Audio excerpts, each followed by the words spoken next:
नमस्कार, मी डॉक्टर सचिन झांबरे. आता मी आज आलेलो आहे त्र्यंबकेश्वरला. मग त्र्यंबकेश्वरला विधी करण्याचं कारण असं की आमच्या घरामध्ये 2 चुलते गेले होते. तर एखादा माणूस गेल्यानंतर त्याला मोक्षप्राप्ती हवी, त्याला प्रेत येऊ नये, त्याचा आत्मा भटकू नये, त्याला चांगली योग्य निर्मिती हवी, यासाठी विष्णुबळी म्हणजे त्याला विष्णुबळी हा 3 तऱ्हेची पूजेचा विधी सांगितलेला आहे. तो करायला खास मी इथं आलेलो आहे. पूजा मांडलेल्या आहेत. हा फक्त असं थोडा विधी आहे की तो सर्वांनी करावा, कारण की जर एखादा आत्मा गेला असेल वर्षाच्या आत, त्या आत्म्यासाठी ही विष्णुबळीचा विधी करायचा असतो. सर्वांनी हा विधी आठवणीने करा, कारण की गेला आत्म्याचा त्रास आपल्या घराला होऊ नये, आपल्या पिढीला होऊ नये, त्या आत्म्याला सद्गती मिळावी म्हणून हा विधी करतात.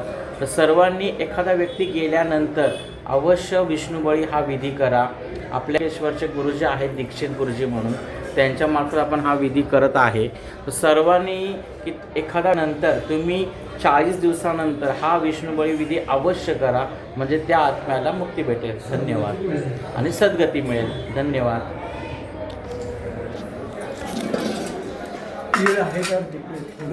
तीळ आहेत.